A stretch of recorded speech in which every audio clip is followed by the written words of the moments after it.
We're into the double-digit weeks now in the NFL season. The NFL trade deadline has shaken things up, and we're heading into the home stretch here with a little more than a month left in the fantasy football regular season. I mean, the time to lock the F in is now and lock up a fantasy football playoff spot. I'm John Macri, and for this episode of the PFF Fantasy Podcast IDP edition, I'll once again be going game by game, breaking down all of the relevant IDP information heading into week 10. So let's get it.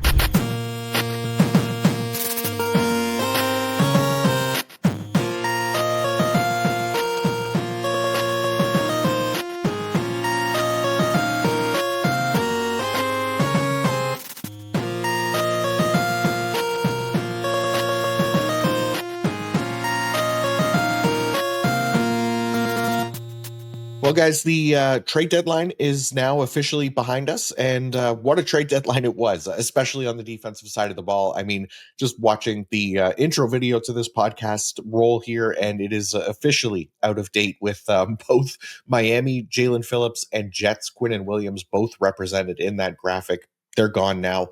I mean, I've been procrastinating updating that, and now it seems I can't really wait any longer here. So I'll look to get that updated here in the near future, which I'm excited about, to get a nice little upgrade to that image. But yeah, not sure if it comes across on video or audio at all, but I've been hit with a bad case of the man cold, as my unsympathetic wife refers to it. So it should be interesting to see how my voice holds up on this one. I'm battling as much as I can. I'm propped up on the quadruple C injection to keep me going, which of course is cold medicine, chocolate, coffee, and crack, because we've got 14 games to go through this week in detail, as always. So I'm going to do my best here. We're going to hope that this new medicinal treatment that I've come up with can keep me going here for the next hour or so. But the other option, if you want me to get better and not wither away and die live here on the podcast, the alternative cure for me is if you guys can hype the channel, like, subscribe, all that stuff.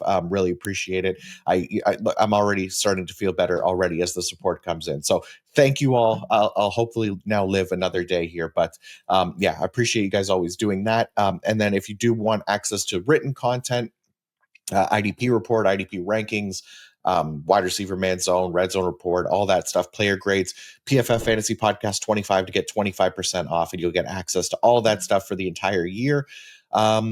But yeah, otherwise, timestamps in the description as always. And we'll begin week 10 here on Thursday Night Football with the Las Vegas Raiders and the Denver Broncos. So let's start with the Raiders defensive line, because Max Crosby, unfortunate, he draws one of, if not the toughest pass rush matchup in the league this year, again, going against the number one pass blocking unit of the Broncos O-line, and Bo Nix, who owns an elite 9.6% pressure to sack conversion rate, allowing just one sack per game. Now, the main thing that I think helps Max this week is that he's going to line up almost exclusively against the right tackle, Mike McGlinchey, and mostly avoid Garrett Bowles, who is the number one graded pass blocker this season. Bowles just shut down Daniil Hunter last week. We talked about that. But Will Anderson was at least able to get the team's lone sack last week working against McGlinchey. So the Raiders aren't likely to find a ton of pass rush success this week. We can at least hope that Max is able to get at least one for us, because he's really a tough option to bench at this point. Raiders linebackers. Now, Devin White has back-to-back weeks with double-digit tackles. He had not reached that mark since week 1. Now he's done it 2 weeks in a row. So he even took advantage of a below-average matchup last week. So that was nice to see. The question, obviously, is always going to be, which version of Devin White do we get this week? Do we get new Devin White, who's been really solid IDP, or do we get the old White, the inefficient mid linebacker? We'll find out. But Broncos are also a below-average matchup, but at least a chance they get up early in this one, start running the ball and a little bit more. And that would help the Raiders linebackers quite a bit. So could be nice for Devin White and a Landon Roberts. Roberts more of a deep league option, obviously, because he only played 60% of snaps last week. Las Vegas's DBs, the corners are kind of a mess. We can just avoid that group, even though this has typically been a great matchup for cornerback tackles. Like Caillou Blue Kelly, he's not even a starter anymore. Like, if you really want to take a shot on somebody like Eric Stokes because of the matchup, then go for it. otherwise, it's really just Jeremy Chin this week who didn't play a single deep safety snap last week. So that was awesome to see. Had a really nice 7 tackle game. Isaiah Polamau if you're desperate in a neutral matchup. Denver linebackers, Raiders. They have not been a good matchup for linebackers this season. So this could be a little bit tougher to trust somebody, especially like Drake Greenlaw and Justin Sternad, right? Because they split snaps last week. So we're really only going to trust Alex Kingleton this week until we know for sure that Greenlaw is worth starting again. Because yeah, he was productive on his limited snaps, but he only played 37% of the snaps last week. So we're not going to bank on a 26% tackle rate or whatever it was last week again. We want those snaps to be there, especially in a below average matchup like this one. So just Kingleton this week for me. Denver's defensive line, Nick Bonito going through a little bit of a cold stretch here. 3 games now without a sack after getting 8 through his first 6. So we know these things tend to even out, right? It's obviously very difficult to maintain that pace for any pass rusher. So not a huge surprise or a reason to panic on Bonito. He gets a perfectly good matchup here to bounce back this week against Geno Smith and the Raiders. Jonathan Cooper, Zach Allen, they'll remain IDP starting options as well if you have them. No real concerns there for those guys heading into this week.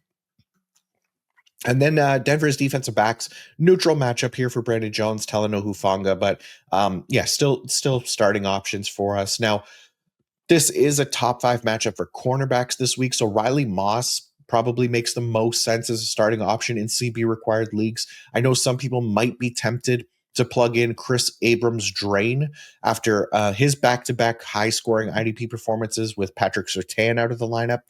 I will just caution by saying that Abrams-Drain, he played just 59% of the snaps last week. So that's very risky, even in a great matchup. I'd personally leave him on the waiver wire and just avoid disaster there. We could find other streaming quarterback options. All right, on to the Sunday slate now. And guess what? International games are back. The people of Iceland are fired up as they get their first ever NFL game. So shout out Iceland, the villains of the Mighty Ducks too, obviously. Getting to watch the Atlanta Falcons and the Indianapolis Colts, who Colts made a big splash at the trade deadline, which we'll talk about in a sec. But let's start with hot Atlanta here. Atlanta's linebackers.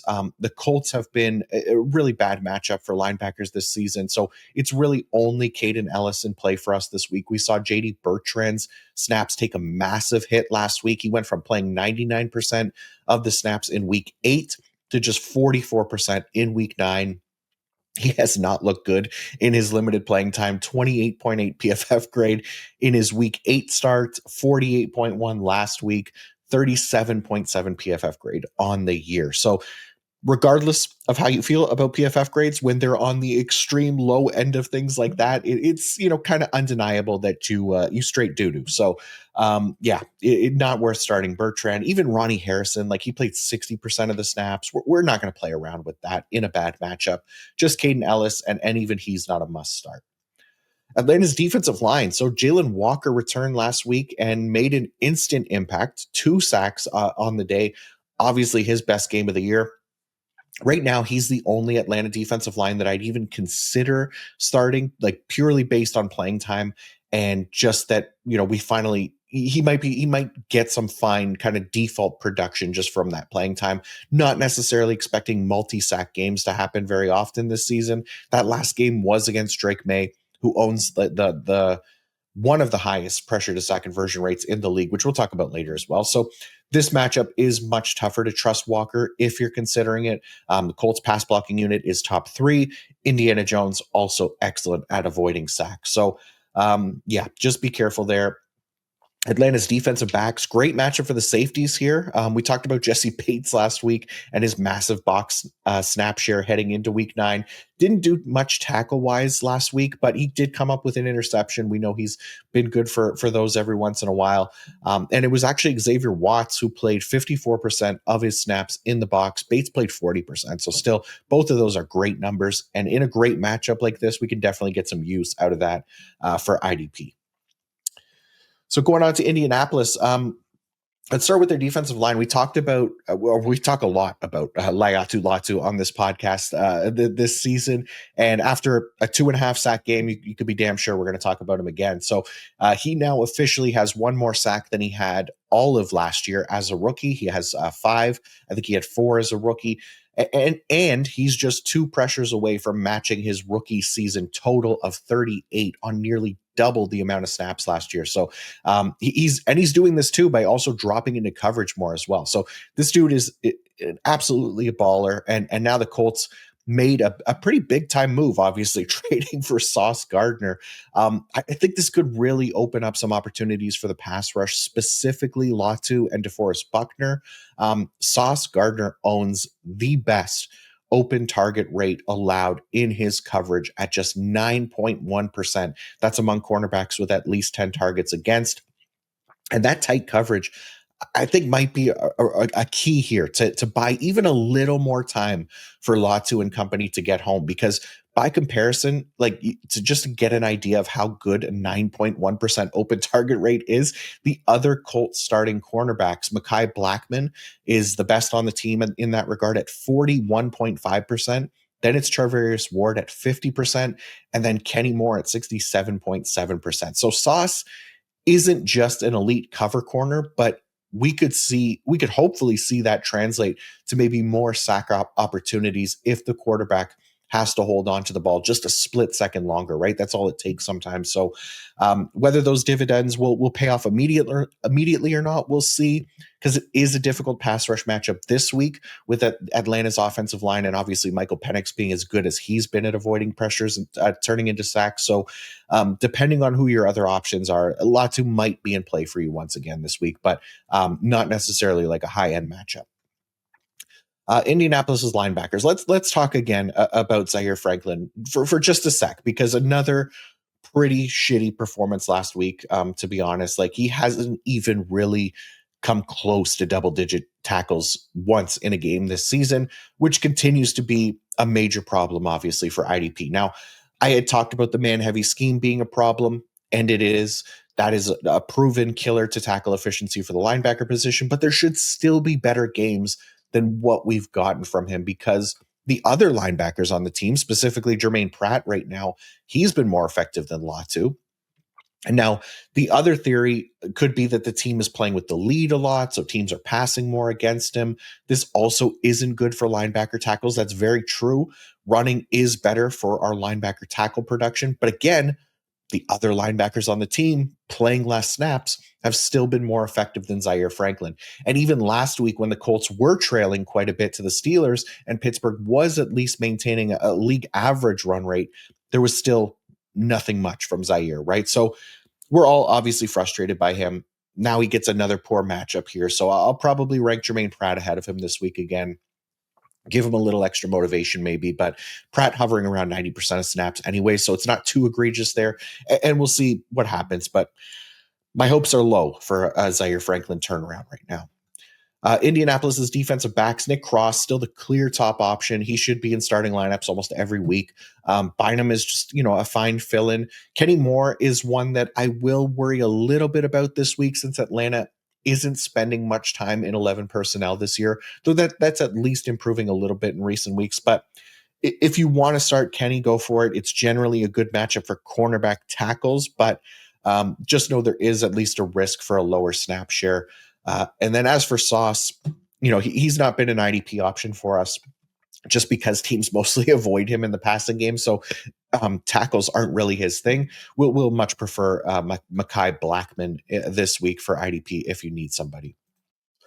All right, Jacksonville and Houston is up next. And ladies and gentlemen, it finally happened. We got a good Josh Hines-Allen game. We'll start with them.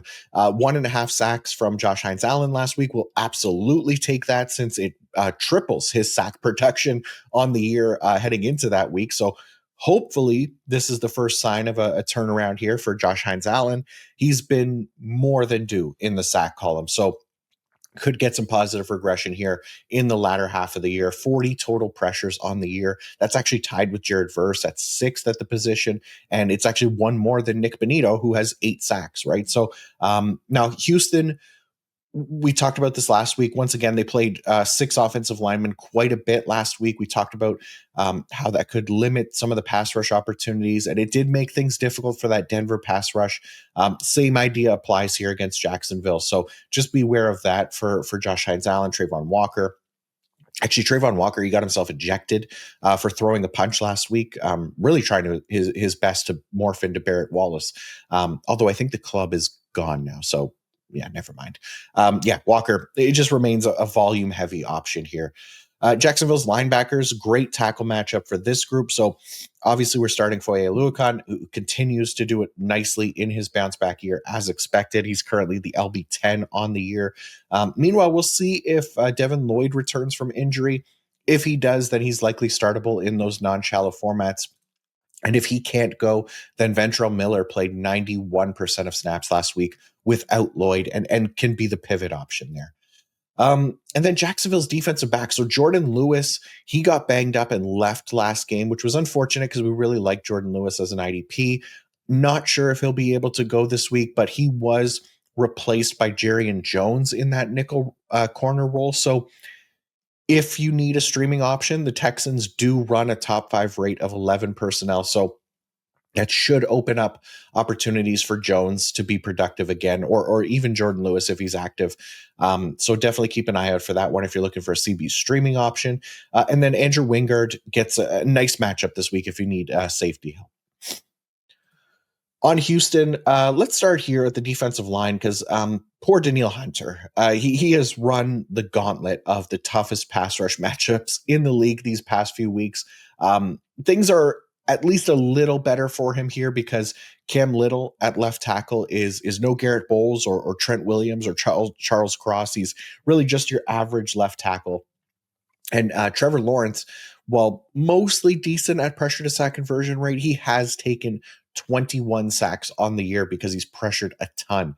He's top 5 in pressured dropbacks this season, which has led to the 6th most sacks. So I'm calling for a Danielle Hunter bounce back week here, where Will Anderson, of course, remains a weekly starter, though actually it's Anderson who draws the slightly tougher matchup this week against Anton Harrison at right tackle, but nothing too intimidating there that Anderson shouldn't be able to overcome the matchup. Houston's linebackers, it's a below average tackle matchup for sure. Azeez Al-Shaair, he's still the lone full-time option. He wasn't too bad last week. He could be an option for us if we need him. The bigger headline, though, is probably that Hanky Two Toes, a.k.a. Henry To'o, might have regained his LB2 role because he played 86% of the snaps last week, while EJ Speed played just 30%. So positive development there for Hanky Two Toes, and hopefully it sticks. We'll find out. Houston's defensive backs, Jacksonville's giving up the most tackles per game to the safety position. So Jalen Petrie, a great option. Kalen Bullock is the other full-time player there. So it could be fine if you really need him, but plays almost exclusively deep. So less likely to take advantage of this matchup. We'd much prefer Jalen Petrie here. And then Kamari Lassiter, no relation to FF10's Kamari. He's been on fire recently with 16 tackles over his last 3 games. Those are great numbers for a cornerback. But knowing how volatile the cornerback position can be, you kind of enjoy it while it lasts, right? Because he has been taking advantage of good matchups. Now he gets a below average matchup this week. So would expect his production maybe to come back down to earth a little bit this week. Okay, Cleveland and the New York Jets. Let's start with Cleveland's defensive line. I only want to talk about the Browns' defensive line because we didn't get to do that. We didn't really get to celebrate Myles Garrett's 5-sack game in week 8 because they were on a bye week last week. But 5 effing sacks is mental. If that wasn't enough evidence to back what I keep saying about just leaving him in your lineups, live with the lows, the goose egg games, because the highs are so high that we just have to live with that stuff. And if you can't, then look, I can't help you. Anyways, that's not for you knowledgeable listeners of this show. So I guess I'm just getting it out there for the sake of doing so. Because the dude is an absolute legend. It's just a damn shame that he's stuck on that dumpster fire of a franchise. But let's talk about the Browns linebackers. Carson Schlesinger doesn't seem like he'll be back this week. I've been wrong before, obviously, because I assumed Derwin would be out last week when I recorded this podcast because I'm an idiot. So I'll say, if he plays, we should start him in a positive matchup. But if not, then we should see the full Bush this week, not just the landing strip, but the every down role for Devin Bush, who has averaged just 82% of snaps this year. He's been really effective on those snaps. So hopefully more snaps means we continue to see more effectiveness from him for IDP.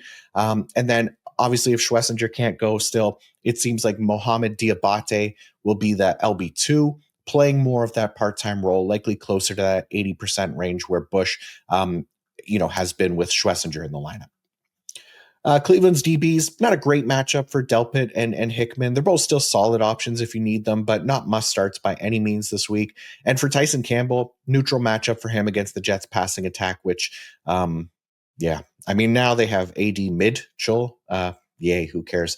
Nothing too excited there. So speaking of the Jets, let's talk about these major sellers at the deadline, and start with the defensive line because they gave our boy Quinnen a double bye week by shipping him off to Dallas. Nothing really expected to change for Quinnen's IDP outlook in Dallas. Really like him as a player, but man, what a price to pay, Jerry. I love Quinnen, bless you, thank you, as much as anyone, but a first and a second is rich, man. So hopefully he pays off for them. At the very least, they're going to play him a ton and make sure that investment isn't wasted. But as far as the Jets defensive line or the rest of them, it's at least a positive matchup, which would have been nice for me, someone who owns way too much Quinnen shares. But Jermaine Johnson, Will McDonald at least become startable options if you're looking for a fill in this week, because that Browns offensive line is the worst in the league. Jets linebackers. So we didn't get to talk about the Jamien Sherwood shenanigans from week 8 because they were on a bye, but I'll tell you what sure doesn't give me wood, and that's Jamien getting benched for the first quarter, giving us all a scare, but luckily he returned to the game after that, played his usual role. So it was obviously some kind of disciplinary thing. We see teams do this all the time. It's really annoying because we never know about it before it happens. Doesn't appear to be like a long-term concern or even anything for this week. Probably just like missed curfew or something stupid like that. Actually, I think he follows me on Twitter. I should DM him and ask him. No, I don't have the balls to do that. Maybe no, I won't do that. Anyways, great matchup for him this week. Jamien Sherwood, so leave him in lineups. Quincy Williams as well, nice matchup for him. Browns giving up the second most tackles per game to the linebacker position. But yeah, we'll definitely want Sherwood back in the lineup at the very least. Jets defensive backs, Malachi Moore, he was the lone full-time safety last time we saw this team. He's probably the only one that I'd really want to trust, even in a favorable matchup. Just too much rotation happening there with the Jets safeties right now to trust. Okay, Buffalo, Miami is next, and we'll start with Buffalo's linebackers. Luckily, Terrell Bernard went back to his usual full-time role last week. Definitely felt a little scary after he goose egged us the week before with the active status and not playing at all, but seems all in well now. So it's not like he's been anything really special for IDP, but again, a full-time linebacker is a full-time linebacker, I guess. I have a dynasty roster that has Terrell Bernard, Zaire Franklin, and Sweet D Winters right now. Just some of the most inefficient linebackers in the league right now. It's really annoying. I got guys like Schlesinger and Eric Wilson as well, but it's the linebacker core is barely treading water for me right now. So hoping for a turnaround at some point from at least Terrell Bernard, because like I said, not expecting it from Zaire Franklin. Also, Matt Milano, only a deep league option. He was not close to a full-time role last week, played 55% of the snaps. Joey Bosa and Greg Rousseau, so Miami's defensive line, these guys are heating up and really just in time to face Miami's disastrous offensive line and Tua Tagovailoa. Joey Bosa still in the midst of a career year in terms of pass rush grade, 91.5. And then even Greg Rousseau playing a little better over the last 2 weeks because he started really slow. So could be another nice game from both of those guys. And then Buffalo's defensive backs, Cole Bishop, he's been really solid. I like him as a starting IDP. Also, it was Cam Lewis who filled in for Taylor Rapp last week. Cam Lewis played 100% of the snaps. Jordan Poyer dropped down to just 57%. So Cam Lewis is the fill-in if you want somebody that's going to play an every down role at safety. And then if Teron Johnson is back this week, I will say I don't like this matchup for him that much. Miami runs 11 personnel at just a 50% rate, which is well below average. And Teron does get kind of that typical nickel deployment. So can see his snaps getting killed this week, especially coming off injury. So wouldn't have high expectations for him for IDP. Miami's defensive line. So let's talk about the Dolphins now. They obviously traded away Jalen Phillips, who we'll talk about later when covering the Eagles, but that does at least open up a little more opportunity for Chop Robinson, right? Who has been another Kamari level party member this season, really taking a backseat to a healthy Jalen Phillips and a healthy Chubb. Gotta love a healthy Chubb. Now, Chop should at least get more pass rush opportunities, I believe, right? The only thing that I'm still concerned about is just how much work he'll get on early downs, since that isn't really a big part of his game. So as much as it is an upgrade for him with Phillips gone, it's not enough of an upgrade where he becomes like a must start, because I think Chubb and Judon will likely see a lot of that early down work. So for now, at least, Chop more in that kind of streaming territory for me. He actually left last game with a concussion as well, so he might not even play this week. But then you got Josh Allen, who has become a little bit more susceptible to taking sacks recently. That Bills offensive line is still a really good one. So might just hold on, plugging Chop Robinson into lineups if he's even active this week, and really tempering expectations for the Miami pass rushers here. Miami's linebackers. Look, there's no reason to temper expectations for Jordan Brooks and Tyrell Dodson. Brooks is the LB1 on the year. Dodson not far behind. He's like LB9. Neutral matchup here, still a good thing for these guys, because they've just been so effective. But no, not too much analysis needed there. Miami's defensive backs, not the best matchup for the safeties, but it is worth noting that Dante Trader Jr., who led the team in tackles last week, he was a fill-in for Ashton Davis, who was injured coming into that game, and then Afatu Melifonwu, who got injured during that game. So I think both of these guys are going to have to be out again to trust Trader this week.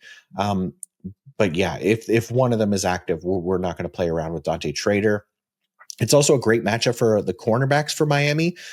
So Rasul Douglas, he also got banged up last week, actually. So we'll have to see. If he's good to go, if Rasul Douglas is good to go, then I'd start him and probably just leave the rest of the Dolphins corners in the shadow realm. Okay, Baltimore, Minnesota next. Let's start with the Baltimore's defensive line, because they also made a little sprinkle trade this week. They acquired Draymond Jones, formerly of the Tennessee Titans. He was coming off a 1.5 sack game last week. So Draymond, he's going to join the Ravens edge rotation there. Mike Green, Kyle Van Noy, David Ojabo, those are the guys that they've been cycling in. We're not expecting really high ceiling games from Draymond Jones, but we'll keep an eye on his playing time, because he too, like everyone else on this defensive line, could just be a volume dependent option in the right matchup. Decent matchup this week, as JJ McCarthy has been taking sacks, but we just don't know what the playing time is going to be for Draymond Jones. So if you really do have to start someone, it's still probably Mike Green or Kyle Van Noy for me this week. Baltimore's linebackers, Roquan, he's locked in. Nothing to go over there. Teddy Buchanan, we talked about his decreased role last week, as the Ravens have been deploying more of a 3 safety look, which has really worked for them, by the way. We talked about it on the waiver wire show on Tuesday, how they haven't allowed a single passing touchdown since making that change.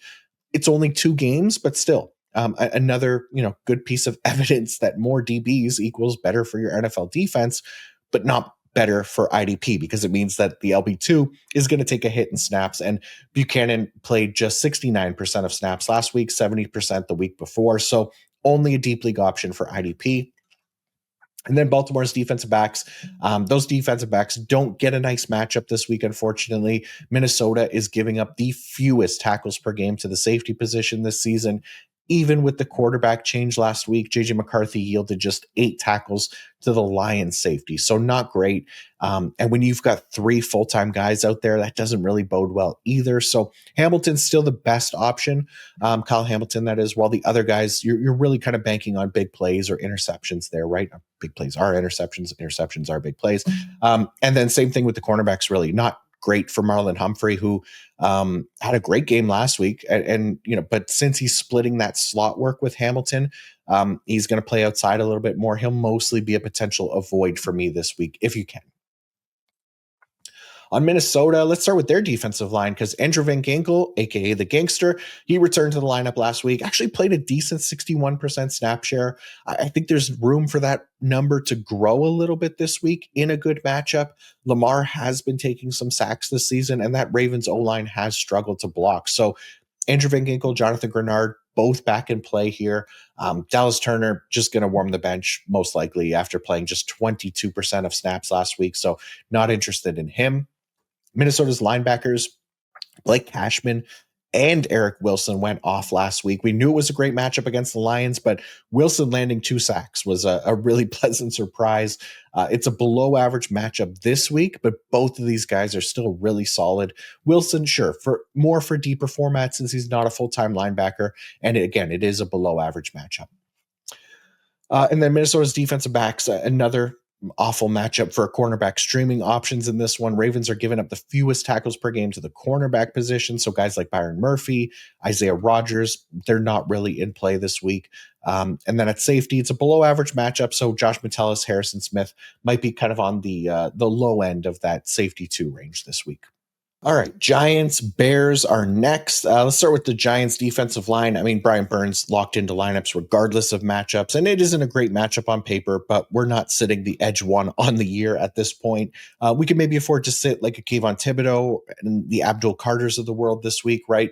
That Bears offensive line and Caleb Williams continue to improve really nicely this year. So I still firmly believe that Abdul Carter, like that buy low window, is there for you, dynasty managers, if you can pull it off.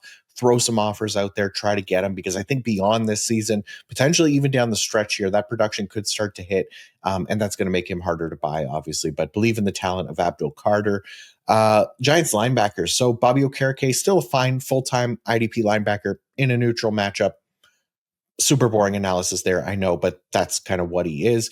We did see Darius Mowassau get injured this past week, so that opened up a spot for Demetrius Flanagan Fowles. Not likely to be a full-time role for Flanagan Fowles if Mowassau misses. He played 85% of the snaps the rest of the game with Mowassau out.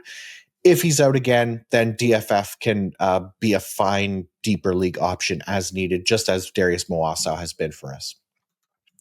Giants defensive backs. We talked about cornerback Drew Phillips being more matchup dependent. And these past few weeks, he's really kind of been a victim of that, right? So better matchup this week for cornerback tackles, though still not a great matchup for potential playing time for Phillips, because Chicago, they rank really just around league average in 11 personnel. So slight uptick in his value this week, but not a must start like somebody like a Paulson Adebo.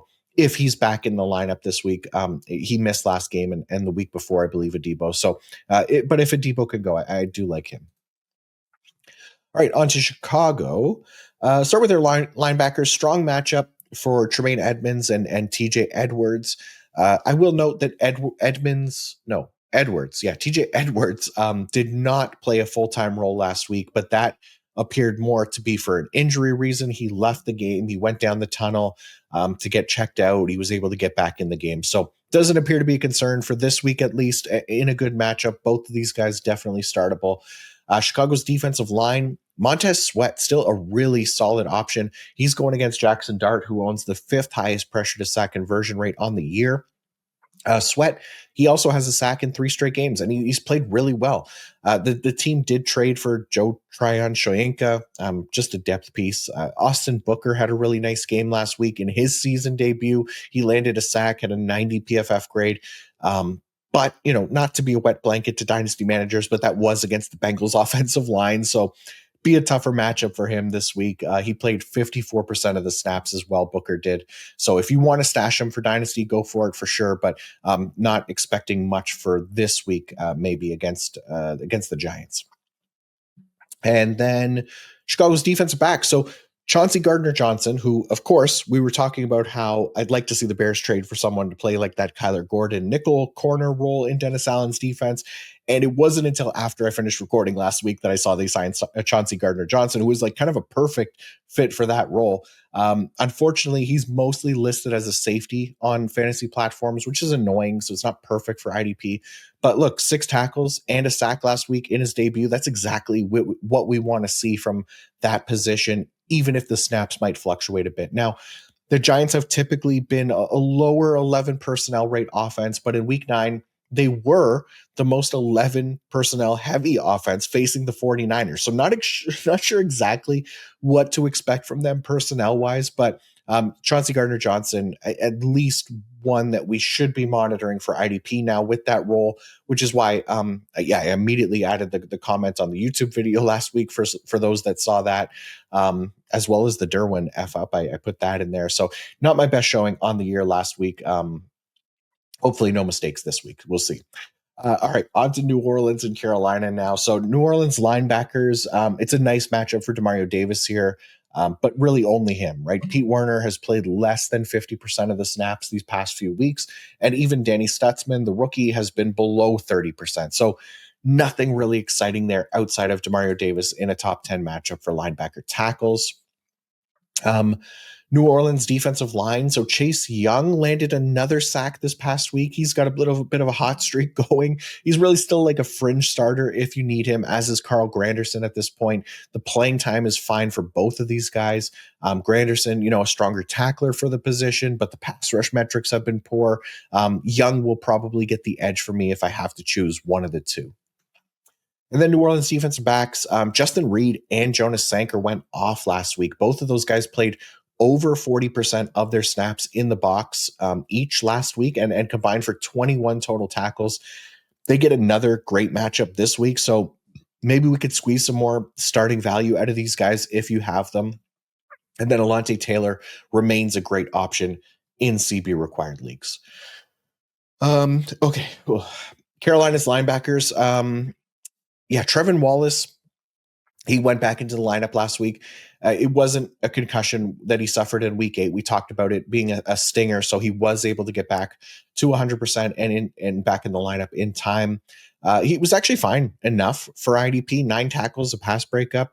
He's just not on Christian Roseboom's level of efficiency, who posted 15 tackles and a forced fumble on just 74% of snaps. The guy's a machine. He might be Kingleton 2.0, our new Princeton, maybe, following in the footsteps, right, of his long-haired king, who would, he would also dominate the tackle share on a non-full-time role back in the day. So maybe that's Roseboom right now. Unfortunately, he's a little riskier given the matchup being below average for tackles, but I still probably prefer him over Trevin Wallace right now. Carolina's defensive line, Derek Brown, definitely an option in DT required leagues. Tershawn Wharton played like 91% of snaps and fell into a bunch of production, including a sack last week. So he becomes somewhat interesting in DT required formats, just purely based on that potential playing time. We'll see if that keeps going here in week 10. And then Carolina's defensive backs, we got another really solid Trayvon Merrick game this past week, got a pick for himself. And like we keep saying with him, the usage is still really strong, around 40% of his snaps in the box each week. So the tackle potential is always going to be there, even in a poor matchup like this week. Okay, New England and Tampa Bay is next. Starting with New England's linebackers, Robert Spillane still the only real New England linebacker worth trusting each week. And even then, we've been treating him as kind of a matchup dependent option, right? Like really liked him in week 8 against the Browns, had a great game. Didn't like him as much last week against the Falcons because it was a poor matchup. Then he didn't do much. That's just kind of what he's been this season in New England. But he at least plays every snap, and it's a neutral matchup this week. So worth a shot if you have him.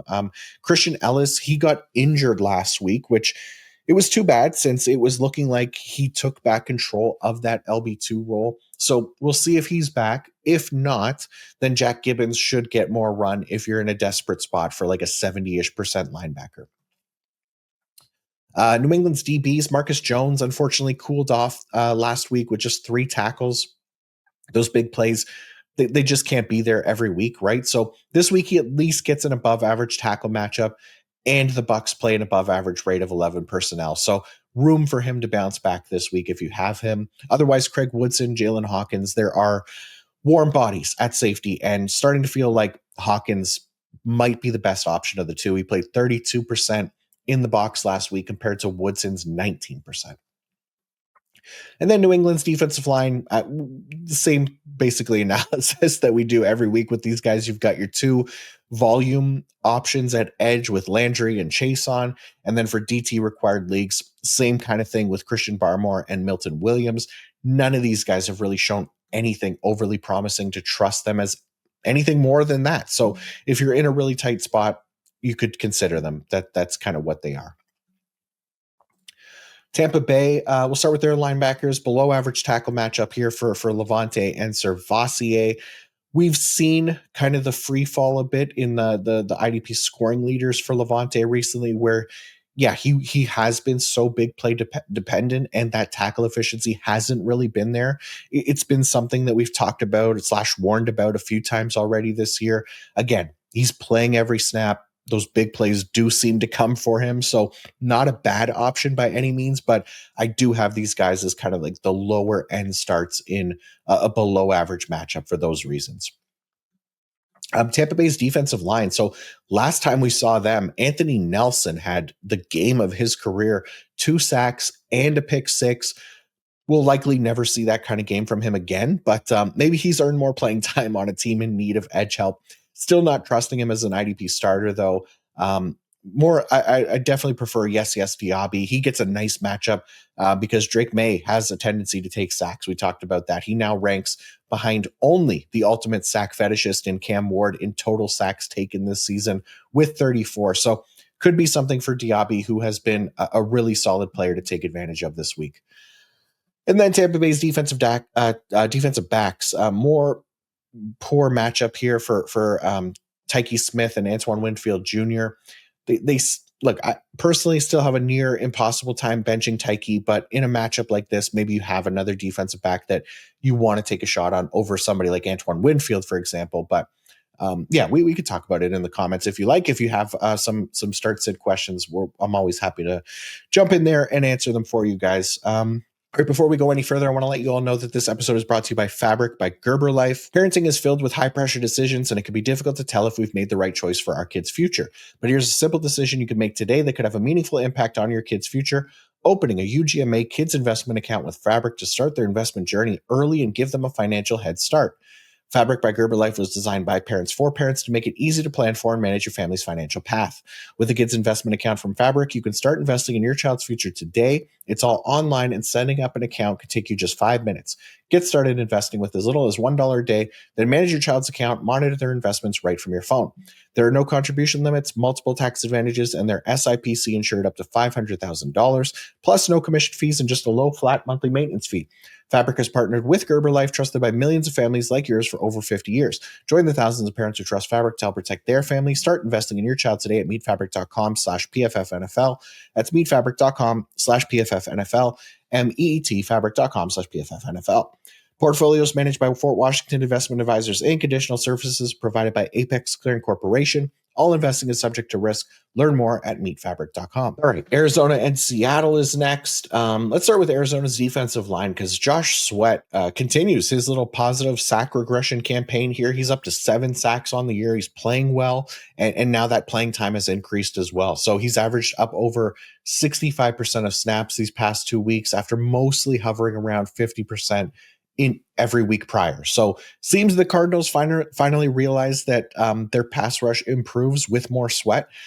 Here's the problem this week, though. Sam Darnold is among the very best in the league at avoiding sacks, taking just 9 sacks in 8 games this season, which is only next to Bo Nix, who has just 9 against in 9 games. So if we're looking at this matchup with like just one sack up for grabs, then yes, my bet is on Sweat, but there's at least a chance you might want to target a better matchup if you can.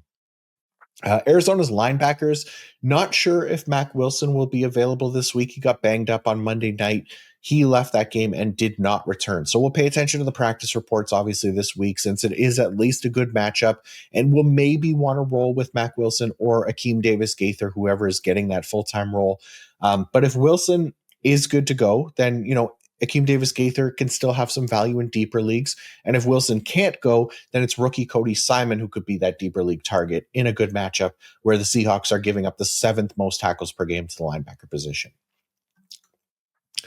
And then Arizona's defensive backs, cornerbacks got a great matchup last week against Dallas. They were good streaming options, although Max Melton got concussed early in that game, and he was on a great tackle pace up until that point. But I digress. They get a poor cornerback tackle matchup this week. Not even sure if Melton will play. Doubtful, probably, if he's in the concussion protocol. So mostly avoiding this group where I can.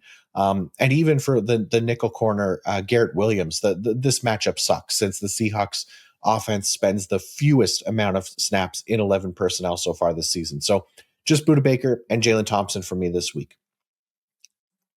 All right, going to Seattle, their defensive backs. Let's start here because this situation is going through a bit of a shift, right? We saw that this past week, both Nick Emenwari and Devin Witherspoon were healthy and active for a full game for the first time this season. So this was obviously important. We talked about it coming into the game because Emenwari pushed Witherspoon out of his usual full-time slot defender role and basically forced him to spend 70% of his snaps on the outside, while Emenwari played 60% of the snaps in the slot and 28% in the box, and he played 89% of the total defensive snaps. So Emenwari, for me, like playing time, deployment wise, that makes him probably the top IDP DB for the Seahawks going forward here, as he's really thrived in that role, not just for IDP, but for as an NFL player as well, really hitting the ground running here, which makes him a solid start this week. Really excited about him for Dynasty. We talked about him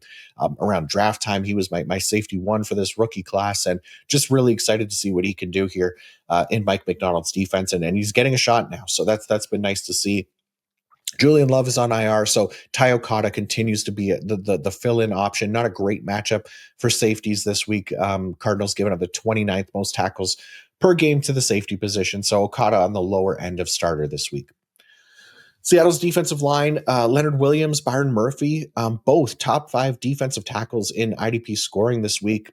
They got the playing time. They got strong pass rush metrics. They're continuing to produce tackles at an above average rate for the position. So both of these guys really should be locked into IDP lineups every week, especially in DT required formats, right? And this week is no different. Cardinals are giving up the most tackles per game to defensive linemen at 19, and they rank in the bottom 10 in pass blocking grades. So nice matchup all around for this Seattle defensive line, not just Leonard Williams and Byron Murphy, but potentially Uchenna Nwosu, DeMarcus Lawrence. Those guys have been getting decent playing time and can be productive in those roles.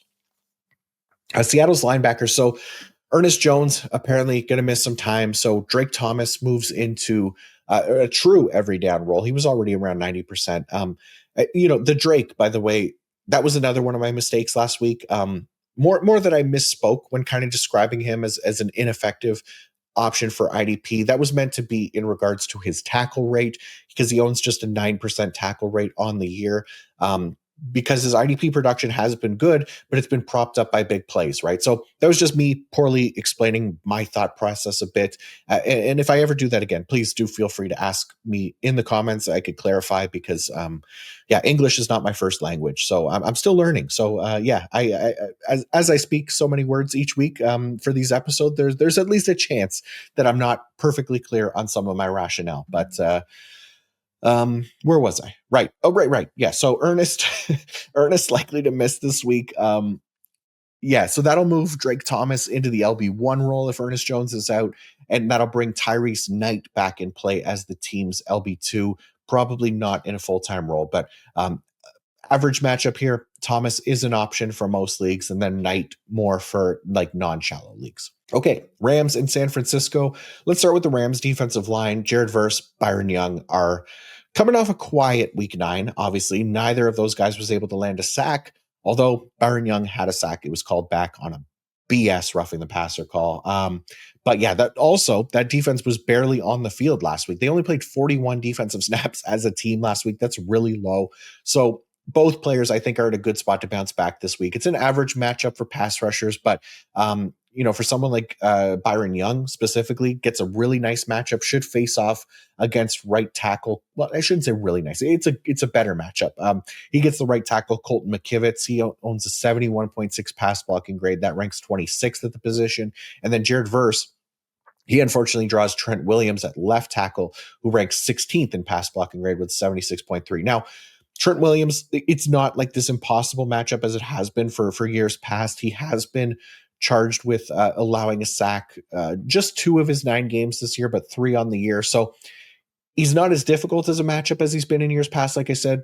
But yeah, because previous years, he had no more than 1 sack against in each of the previous 4 seasons heading into this one. So Trent Williams was on another level. He's already allowed 3 this year, so a little bit more susceptible. And for somebody as talented as Jared Verse and Byron Young, like those guys should remain in IDP lineups, and they have a shot here to bounce back in a neutral matchup at best. Rams DBs, great matchup for Cam Curl, Quentin Lake again. 49ers giving up the 2nd most tackles per game to the safety position, so we love that. Rams linebackers, Nate Landman locked in as per usual. And then Omar Spates in deeper leagues, he's the part-time option there. So not really a whole lot to get too deep in here with the Rams IDPs, especially at linebacker and defensive back. Like, we know who they are at this point. We know what to expect from them. And for the most part, they deliver as expected, which is really nice. So, let's move on. San Francisco, their defensive backs, Malik Mustafa has locked down that full-time role for the 49ers. We talked about that last week as well. And he's playing about 40% of his snaps in the box since taking over that role, which is nice. So nice matchup for him this week against the Rams, who are giving up the 3rd most tackles per game to the safety position. So Malik Mustafa could be a nice high-end fill-in option for any teams in need this week. San Francisco's linebackers, man, Tatum Bethune is now up to a 19.7% tackle rate on the year. That is absurd. Again, the average for the position is just 13%. So he's absolutely killing it right now. And look, dare I say, he's been better than Fred Warner even, right? Like, for at least for IDP purposes, right? Like, I don't say that to jinx it or shit on Fred, because Fred is great. But Bethune has been unreal for IDP so far. And that's kind of the thing with the linebacker position, right? And it's really another good example as to why we don't need to invest in the position super early in our drafts, because it is a more replaceable position in season once these injuries start happening and we could get guys off waivers. Same thing with defensive back, where it's at least possible that the DB or the linebacker that we're getting as a replacement for our injured starter might actually be a better IDP option than the starter, right? That just doesn't happen much at all at defensive line, which is why loading up on like the elite defensive lineman in drafts, it's really the more viable strat, because the position, it relies on talent much more. So if we bet on talent early and often in drafts by going defensive line heavy, and then use that as the main ingredient, and then use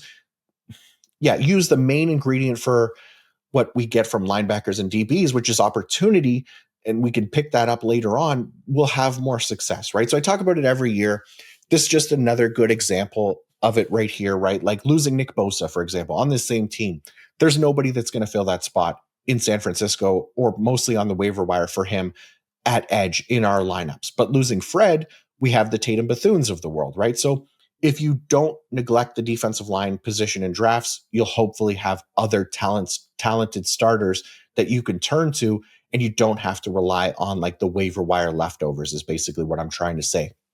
And obviously scoring matters, right? Like super tackle heavy leagues, we're going to go linebacker early more often than not, but every other scoring format, balanced, big play, defensive line first is the better strat in my opinion. So sorry for the tangent.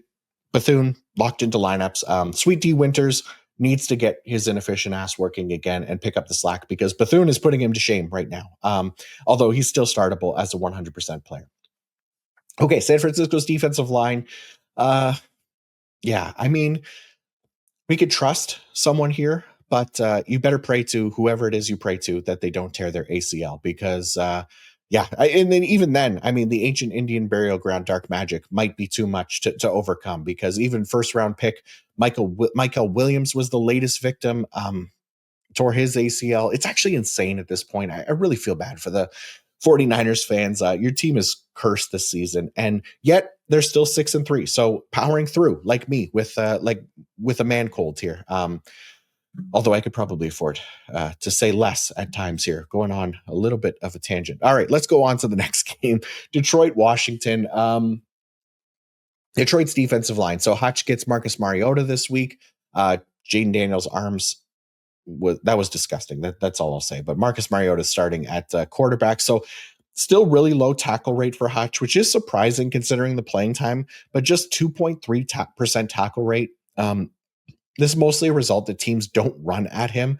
And again, we're not playing Hutch for his tackling. It's the upside we're here for, and he's delivered on that more often than not. Detroit's linebackers, Jack Campbell has been so sick this year. I loved Campbell coming into the year. Anybody that listened in the offseason knows that I had him as, I think, LB7 in the rankings coming into the year. He's outperformed even that, currently sitting as LB5. So Captain Jack, love that guy. Great matchup this week as well, going against the Commanders, giving up the 5th most tackles per game to the position.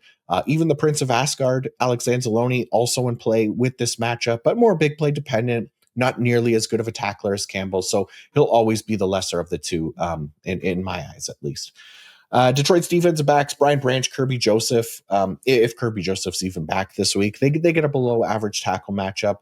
If Joseph can't go, then Thomas Harper is the fill-in again, but this isn't really the week where I'd want to take that shot on like a Thomas Harper. I'd be fine with just Brian Branch this week.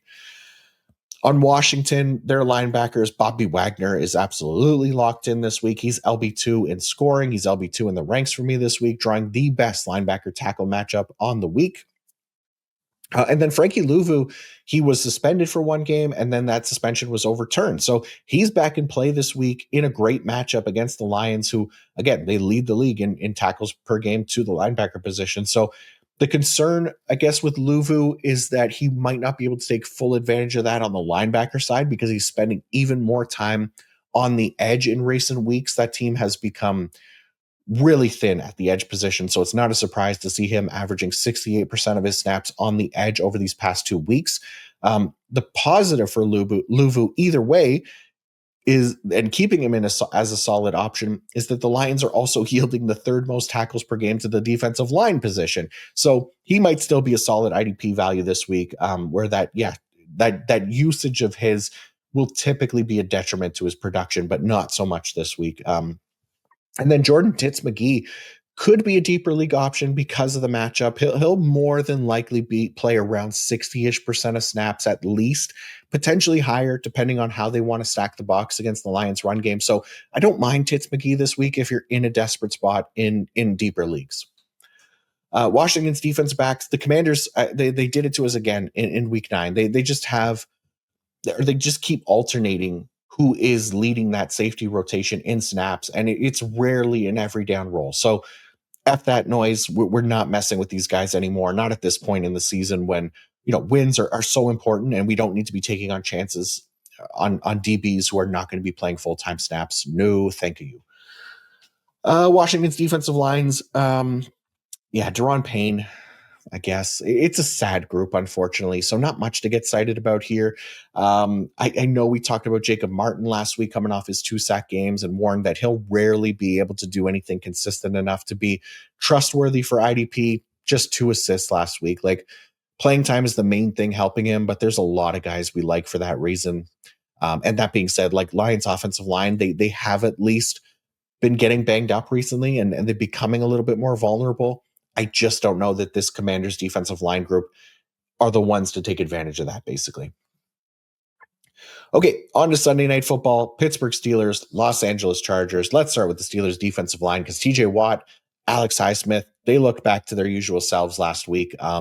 Watt had the strip sack and fumble recovery. Highsmith got a couple sacks as well. So this week they draw up a really, really banged up Chargers offensive line, man.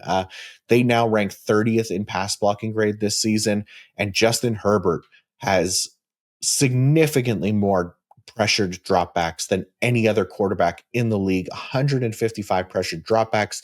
That has led to 28 total sacks against, which is the third most.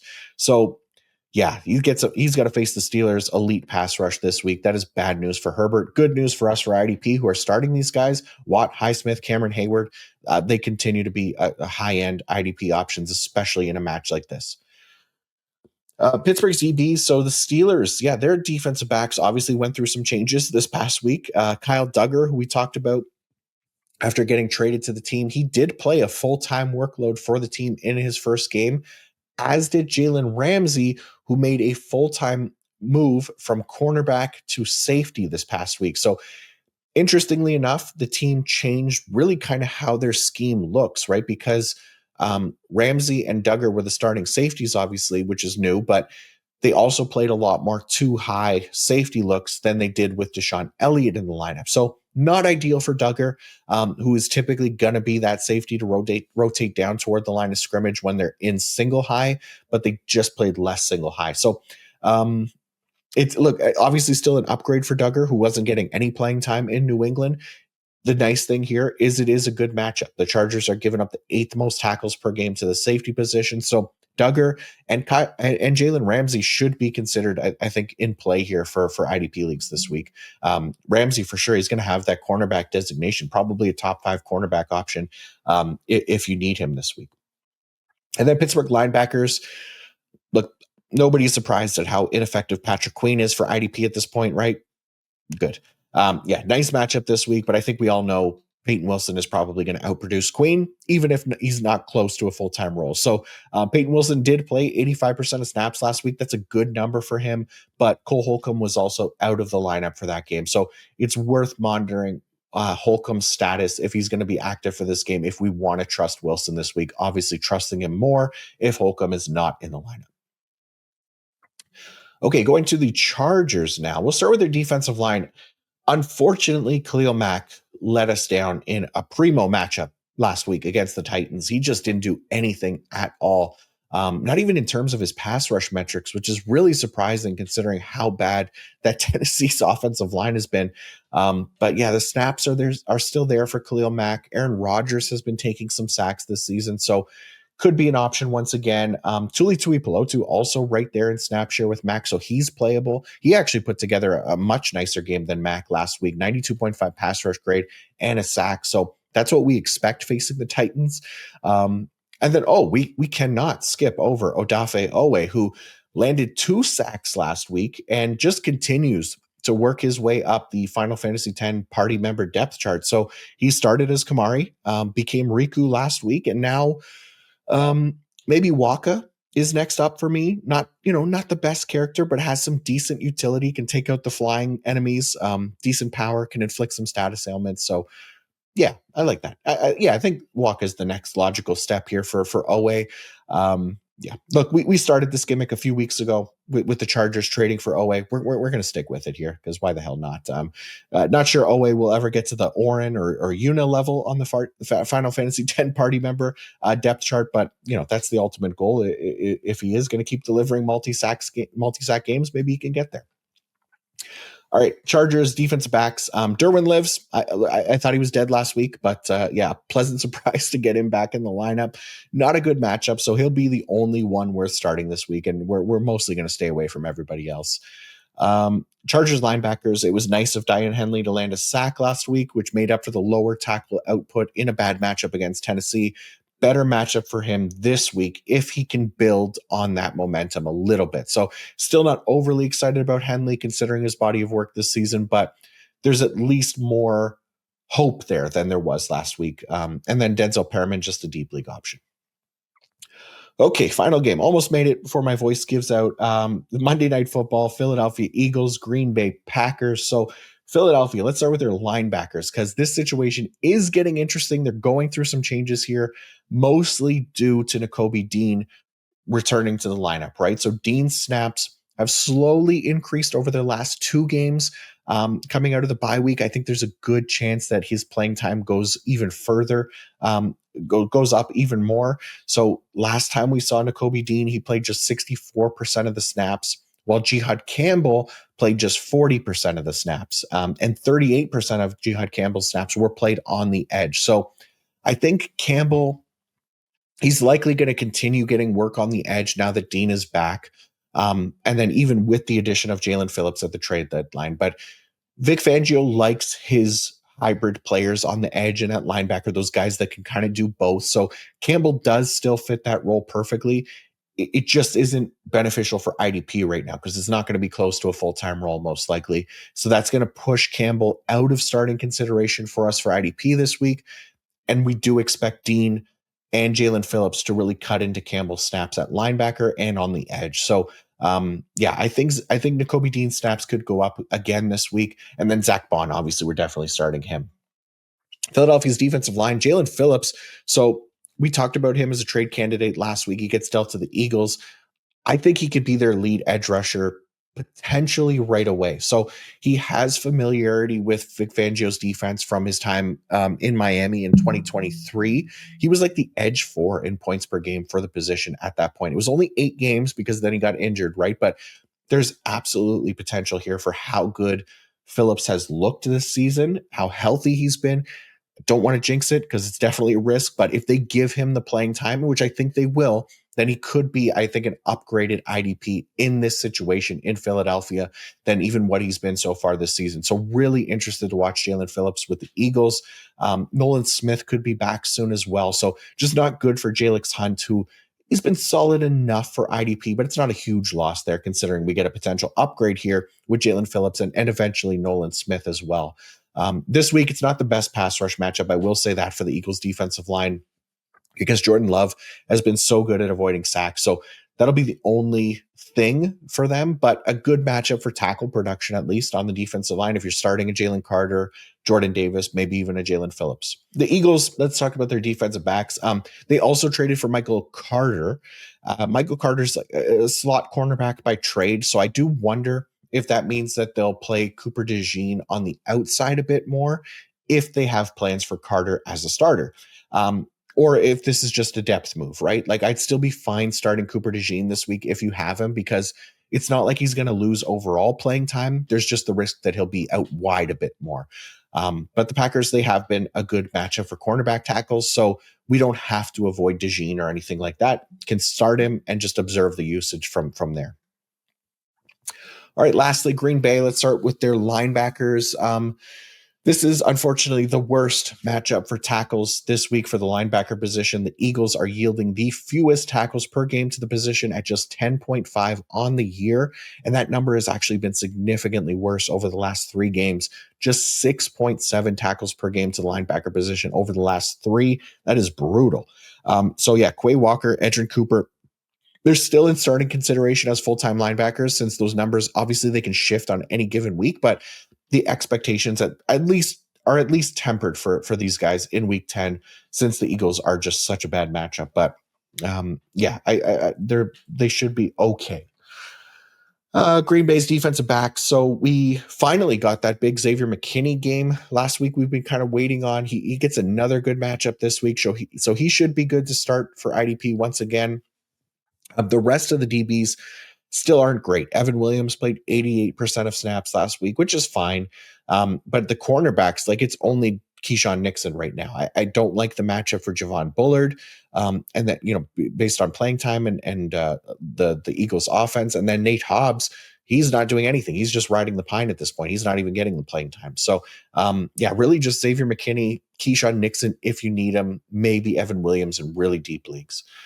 And then Green Bay's defensive line, Micah Parsons, Rashawn Gary, those guys were kind of kept in check last week. Bryce Young has been so good at avoiding sacks.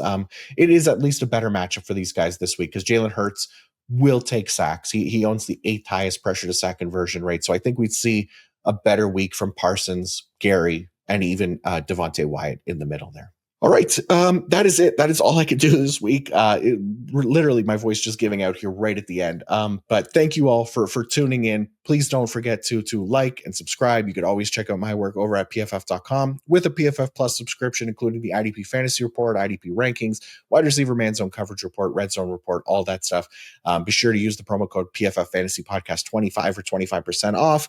As always, feel free to ask questions in the comment section. I'll do my best to answer them all as long as I don't disintegrate into a pile of dust as soon as I turn this recording off. We shall see. But yeah, good luck this week. And until next time, peace out.